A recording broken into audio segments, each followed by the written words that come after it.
Just another case about a missing woman who everyone knows was murdered. She was last seen here in Glen Burnie, Maryland at her apartment at Chesapeake Glen.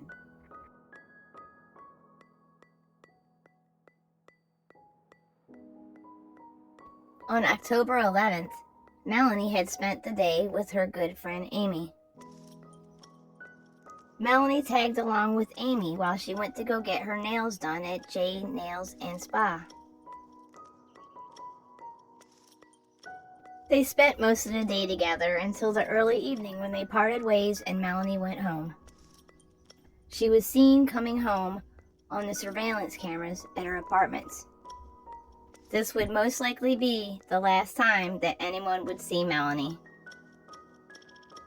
The next day, Amy texts Mel about the yucky, rainy, cold day.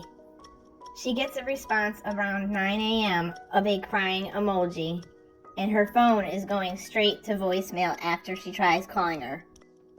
And Friday evening, Melanie never shows up for work. Friends and family searched the whole neighborhood. They posted flyers in all the buildings close by. They went to all the near restaurants and gas stations and local area supermarkets to post flyers and ask if anyone had seen Melanie. Melanie lived on the third floor of her apartment building. People were wondering how she got out of her apartments. They searched the area and they found absolutely nothing that would give them any idea what happened to Mel.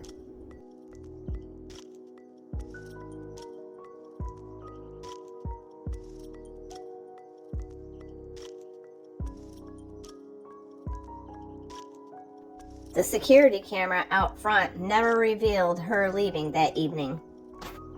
In fact, it's never revealed her ever leaving her building. Her car still remained parked out front where she left it the night before. The day she was reported missing, police were able to access her apartment. They noted that all of her belongings were still there, minus her ID, her bank card, her house key, and cell phone.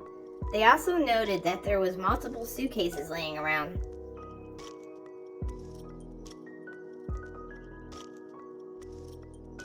Melanie had disappeared right from her apartment. No one would ever hear from her again.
The only one who seemed to have absolutely no concern for Melanie's missing was her boyfriend, Joe. On Tuesday, October 16th, friends and family happened to come across Joe in the parking lot while they were searching the property. He said the last time he talked to her was last Friday, and she was telling him how she was going to get her nails done with Amy.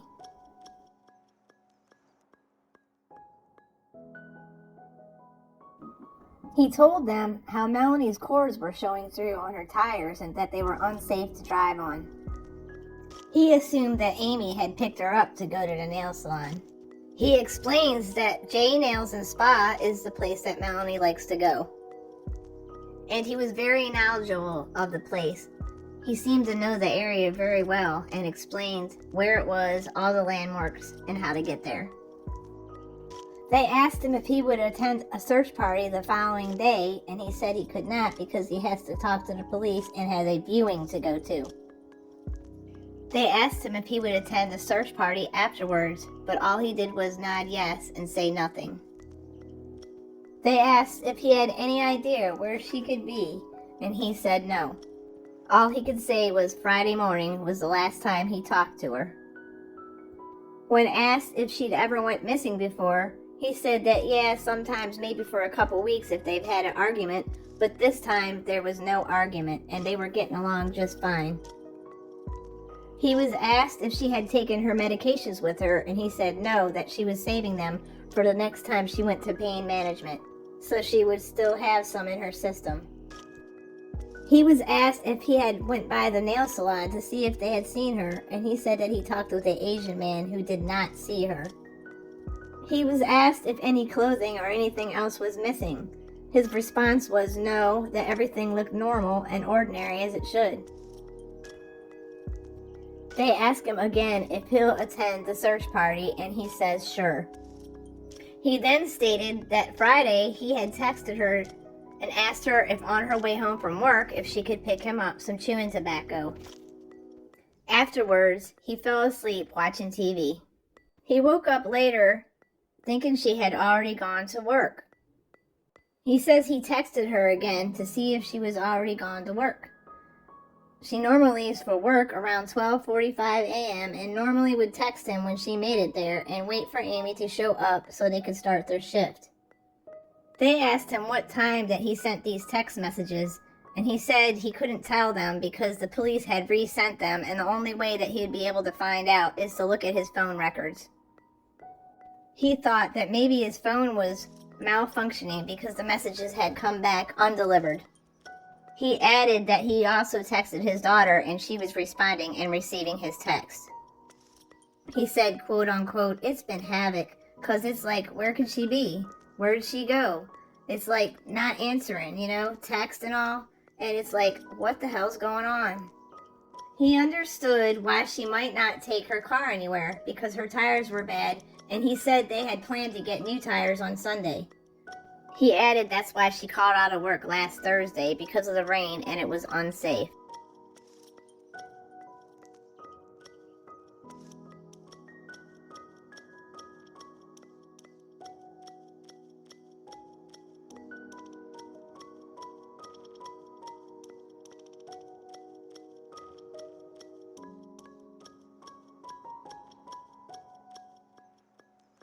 Police are investigating reports of human remains found. Investigators are on the scene in Glen Burnie, and that's where Sky Team 11 and Captain Roy Taylor join us. Roy, what can you tell us? Last night, human remains were discovered on the property of the Church of the Good Shepherd at the 1400 block of Furnace Avenue here in Glen Burnie. Now, numerous police agencies are here at the scene. They're also checking for more evidence as to what they found. They actually have boats in the water, side scan sonar, and a search is ongoing right now. They still haven't given us much information as to the full nature of what they've recovered, but as you can see, there is a strong investigation going on at this location. As we get more, we'll update you. Reporting live in Sky Team 11. I'm Captain Roy Taylor. Out on the water of Marley Creek, searching. Tuesday evening, we received a call from a woman who was walking her dog who said she thought she found human remains. We went out, the medical examiner came out and said, yes, they do think it's human remains. So for the last 2 days, we've been searching the area for additional remains. Wednesday, they searched on land with cadaver dogs. They found nothing, so Thursday they took to the water looking for more of the same remains. The fire department, Coast Guard, and Department of Natural Resources helped in the search. Right now, we are pulling out all the stops because we don't know the cause of death yet. This still could be a natural death, we don't know, so we're going to handle it as if it's not, just in case. Police don't have any information on the remains, like age, gender, or race. They're waiting on the medical examiner for that information and to determine the cause of death. It's crazy. It's scary, honestly. It's scary to think that that happened in your backyard. Neighbors who live off Furnace Avenue in Glen Burnie say they heard about the partial remains found on the shore, and they've seen the increased police presence in the area. They are just as curious as the police to find out what happened. Of course I want to know what happened. I want to know if it was like a murder or somebody just washed up or, what happened. But I hope it's not a murder. Police say they do not plan to search again tomorrow. Reporting live in Glen Burnie, Kim Day, CWBAL.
Melanie's friends and family searched the whole area endlessly.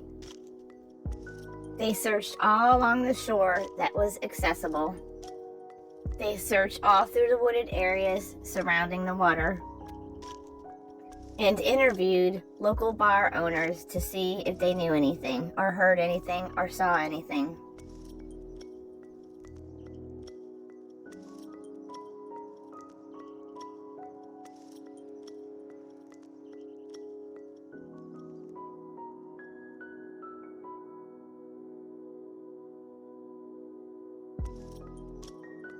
Melanie's friends and family were still clueless to what might have happened to her. They weren't really even positive that these remains that were found here were even that of Melanie. Everyone was just keeping their hope alive and hoping that Melanie was somewhere doing okay. They couldn't fathom the fact that she might be murdered or even possibly dismembered.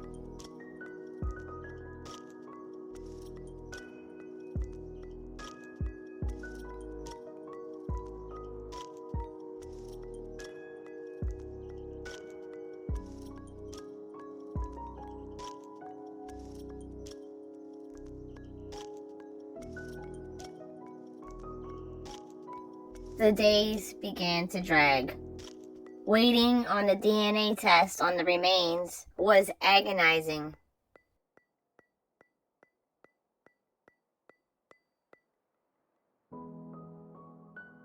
The waiting for results was long, so family and friends just continued to keep posting flyers throughout Point Pleasant and throughout Chesapeake Glen apartments and surrounding areas.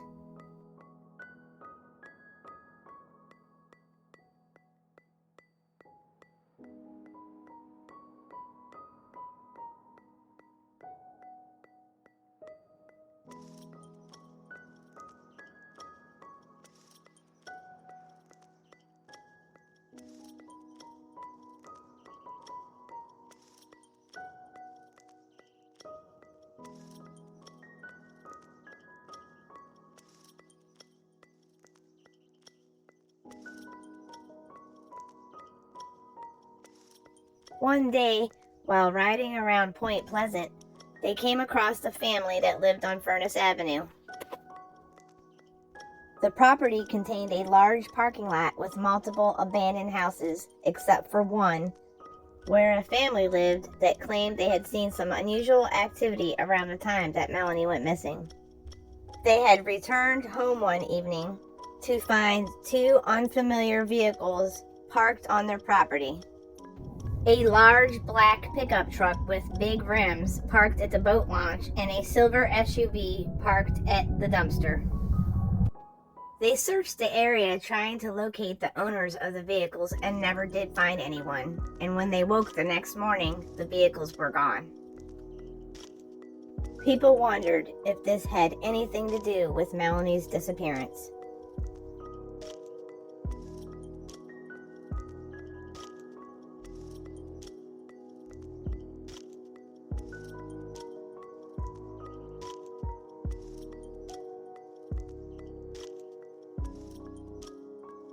On January 12, 2019, Melanie's family finds out the horrible news. DNA results confirmed that the remains found were that of Meleney.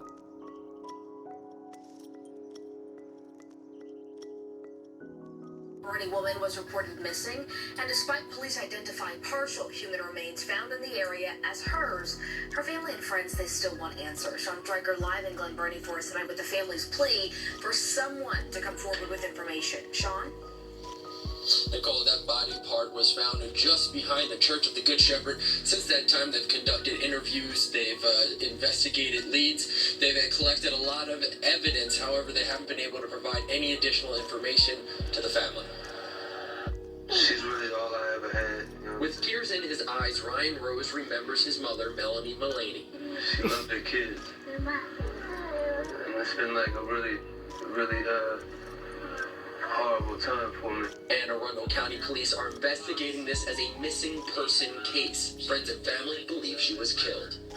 We don't know anything, and it's just crazy. Like what's going on? The Glen Burnie woman was reported missing on October 13th, 2019.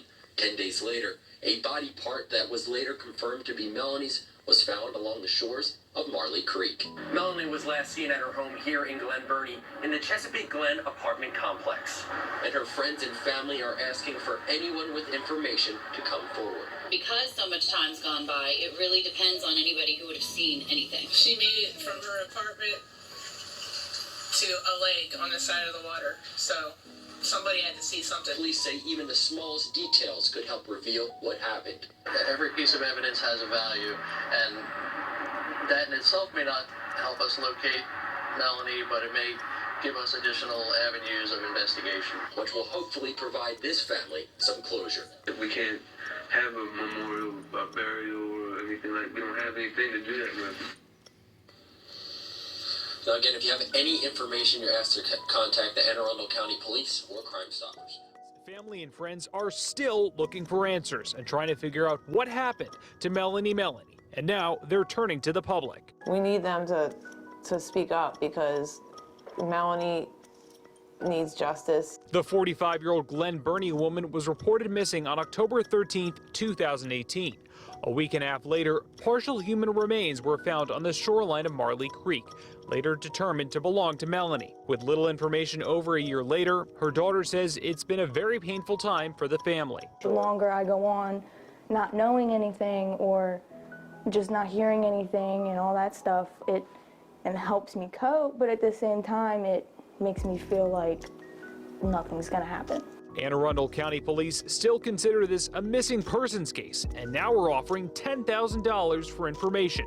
Metro Crime Stoppers is also putting up $2,000, and the family another grand. Investigators hope this will help solve the case. A year has gone by. If anyone involved in the case has had a change of heart, we ask them to reach out to us. And family and friends are hoping for the same thing. We're hoping and praying that somebody will just let us know what happened.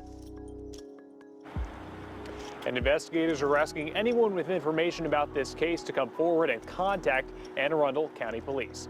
At Anne Arundel County Police.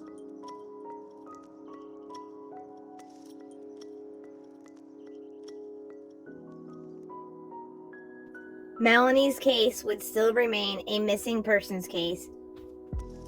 The coroner stated that he could not determine a cause of death from what was found. It was a survivable injury, and he could not conclude that it was a homicide.